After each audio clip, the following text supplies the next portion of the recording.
અમુક વિઝડમ તમને ઉંમર સાથે જ મળે છે અને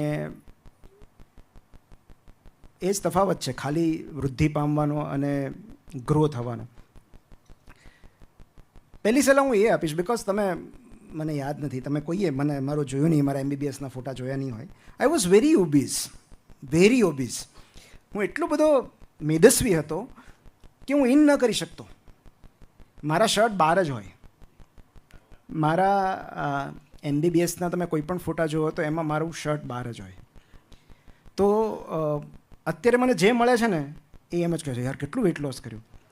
તો પહેલી સલાહ હું એવું આપીશ કે સ્ટાર્ટ ડુઈંગ સમ એક્સરસાઇઝ, રેગ્યુલર વર્કઆઉટ કરો, કે ચાલો, કે કીપ યોર બોડી મૂવિંગ.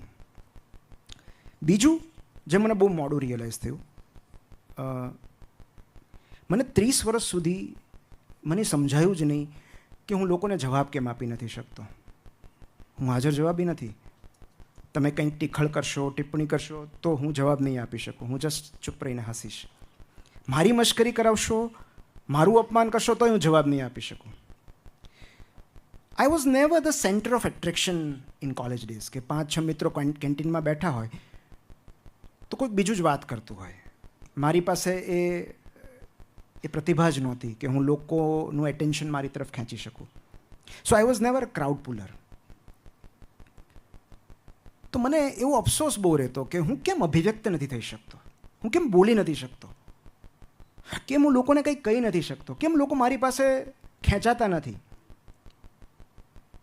30 વર્ષે જ્યારે મારું પહેલું પુસ્તક માટીનો માણસ પબ્લિશ થયું,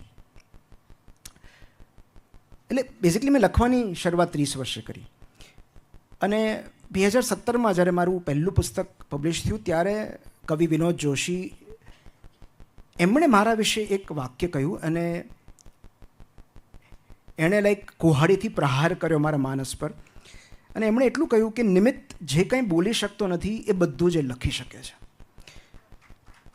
અને ત્યારે મને રિયલાઇઝ થયું કે અભિવ્યક્ત થવા માટે બોલવું જરૂરી નથી, લખીને પણ અભિવ્યક્ત થઈ શકાય.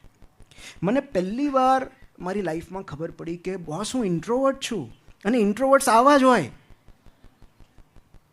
તો કેટલા વખત સુધી મને એવું લાગ્યું કે ઇન્ટ્રોવર્ઝન એક એવી બીમારી છે કે જેની સારવાર કરવાની હોય. અત્યારે હું વટથી કહું છું કે હું ઇન્ટ્રોવર્ટ છું. અને એટલું જ નહીં, હું તો છાતી ઠોકીને કહું છું કે મને લોકોને મળવું નથી ગમતું. મને કોઈ એક બંધ ઓરડામાં તમે 24 કલાક આપી દો, હું એકલો વિતાવી શકીશ બહુ જ ખુશીથી. બિકોઝ હું જેમ જેમ લોકોને મળતો જાઉં મારી ઉર્જા ઓછી થતી જાય છે. મને લોકો સાથે બહુ વાત નથી કરવી ગમતી. હું એટલો બધો ઇન્ટ્રોવર્ટ છું અને એટલે જ કદાચ હું એવા પ્રોફેશનમાં છું કે જ્યાં મારી પ્રકૃતિ સચવાઈ જાય છે. હા, 1-to-1 પેશન્ટને મળવામાં મને બહુ તકલીફ નથી પડતી, પણ હું તમારી જેમ એન્કરિંગ ન કરી શકું. હું લોકોનું ધ્યાન ન આકર્ષી શકું, કારણ કે મને તો 5 લોકો જોતા હોય તો એ મને આમ સ્ટ્રેસ થવા લાગે. સ્પોટલાઇટ ઇફેક્ટ કહેવાય ને, કે મારી સામે જોવે. લાઇટો એટલે જ બંધ રાખવાની. તો હું મારી એ જાતને એવું કહેવા માંગીશ કે તું જેવો છો એવો બરાબર છે. તું ફિટ થવાની ટ્રાય નહીં કર સોસાયટીમાં. બી યોર સેલ્ફ. યસ. મને યાદ છે કેટલા વર્ષો સુધી હું કોઈ ગ્રુપમાં કે સમૂહમાં ફિટ થવાનો પ્રયત્ન કરતો. હું એ સમૂહનો ભાગ બનવાનો પ્રયત્ન કરતો, મારી પ્રકૃતિથી વિરુદ્ધ. જ્યારે મારી પ્રકૃતિ લોકો સાથે હળવા મળવાની છે જ નહીં. તો મારા પપ્પા તો ઘણીવાર મને મજાકમાં કે તું માણા ગંધારો છો. અને આજની તારીખે આ બહુ મને ખબર નથી આ બહુ ગર્વ લેવા જેવી વાત છે કે નહીં, પણ જે છે મારા સુધી પહોંચવું અસંભવ છે. You cannot talk to me unless I want.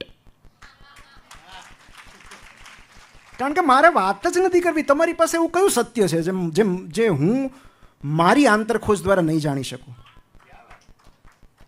તમારી પાસે એવું કયું સત્ય છે જે હું પુસ્તકો દ્વારા નહીં મેળવી શકું? તમારે એવું તો શું કહેવું છે જે વિચારકોને લેખકો નથી કહી ગયા? તો તમારી પાસે કહેવા જેવું કશું હોય જ નહીં, તો મારે તમારી સાથે શું કામ વાત કરવી જોઈએ? અને 99% લોકો, કપિલભાઈ, જેને હું મળું છું, એ લોકો પોતાનાથી જ વાત શરૂઆત કરે છે. હું ફલાણી યુનિવર્સિટીમાં પ્રોફેસર છું, મેં આટલી ડિગ્રી મેળવી છે, તો હું શું કામ આની માટે તમારી સાથે વાત કરું? લોકોને બેઝિક કોમ્યુનિકેશન સ્કિલ્સ ખબર નથી. તો તમારી પ્રશસ્તિ માટે મારે જ્યારે જરૂર હશે ત્યારે હું આવીશ, પણ અત્યારે મારા માટે મારો સમય એટલો બધો કિંમતી છે. અને હું મારા સ્ટાફને પણ કહું કે હું જ્યારે એકલો હોઉં ત્યારે સૌથી વધારે વ્યસ્ત હોઉં, તો સીધું અંદર ના આવી જાઉં. Because I am into something. હું મારા વિશ્વમાં હોઉં અને મને એ મારું વિશ્વ એટલું બધું ગમે છે, એટલે જ કદાચ સટોરી આવી છે. હું સતત લોક સંપર્કમાં રહી શકું એવો વ્યક્તિ જ નથી. તો આ સમજણ મને બહુ મોડી આવી.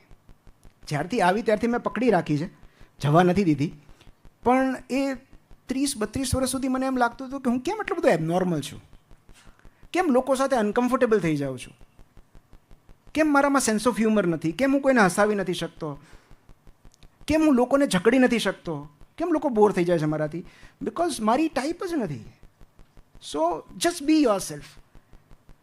આવું મને જો 22 વર્ષે સમજાયું હોત તો કદાચ. પણ એવું છે કે છે ને, wisdom comes at a cost.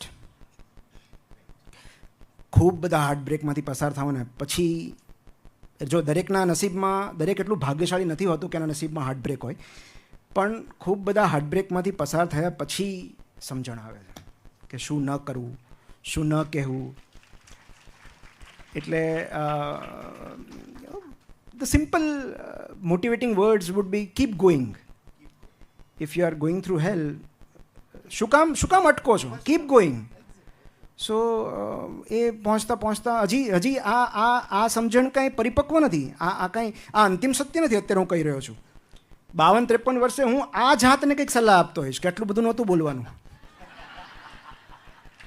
તમે ઉપદેશ આપીને કોઈને સુધારી ના શકો. આજે 10 વર્ષ પછી ખબર પડશે મને. તો સુભાષભાઈને હું કોટ કરીશ. સુભાષભાઈ ભટ્ટ અમારા ભાવનગરના પ્રિય મિત્ર, વિચારક અને બહુ જાણકાર. એમણે બહુ સુંદર વાત કરી હતી કે નિમિત્ત, આજે જે જગ્યાએથી હું આ ઝાડને જોઉં છું ને, 5 વર્ષ પછી હું એ જ ઝાડને એ જ જગ્યાએથી જોતો હોઈશ ને, તો એનો મતલબ એમ કે હું ત્યાંનો ત્યાં જ છું. તો આજથી 2 વર્ષ પહેલાં તમારા જે વિચારો હતા એ જો બદલાયા નથી, તમારો દૃષ્ટિકોણ બદલાયો નથી, તો જો તમે તમારી ભૂતપૂર્વ જાતને સ્ટુપિડ ન કહી શકો તો એનો અર્થ એમ કે તમે હજુ પણ સ્ટુપિડ છો. સો ભૂતકાળની જાતના બેસણામાં હાજરી આપવી એ વર્તમાન જાતની જવાબદારી છે. અને એટલે જ આજથી 2 વર્ષ પહેલાં જે વ્યક્તિઓ મળેલી એ મને જોવે તો હું એમ જ કહું છું કે એ નિમિત્તને દાટી દીધો. અંતિમ વિધિ થઈ ગઈ. આ નવો છે, આને મળો. અને આપણો દરેક કોષ સતત ટ્રાન્ઝિશનમાં હોય છે, મલ્ટિપ્લિકેશનમાં હોય છે. દરેક ક્ષણે આપણું શરીર નવું બનતું હોય છે. તો આપણો દરેક ક્ષણે, દરેક દિવસે એક નવો જન્મ થતો હોય છે. તો ક્યાં સુધી જૂની વાતોને પકડી રાખવાની? પણ આ તો તમે સલાહ આપવાની કીધી એટલે થોડુંક એને કહી દીધું. બાકી એ મળવા જેવો માણસ નહોતો.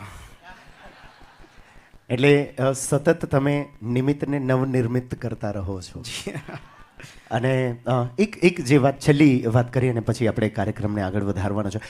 કેવું છે ખબર છે કે એટલી મજા આવી રહી છે. અને મને કહેવા દો કે જેમ તમને ડીએમ્સ આવ્યા છે, કોલ્સ આવ્યા છે, એમ અમારી તો હાલત ખરાબ હતી કે ભાઈ નિમિત્ત સરને અમને સાંભળવા છે, તમે કંઈ પણ કરો. સાહેબ, બહુ સારા વ્યક્તિઓ, સારા પદાધિકારીઓ એમણે એવું કહ્યું, અમે નીચે બેસી જશું,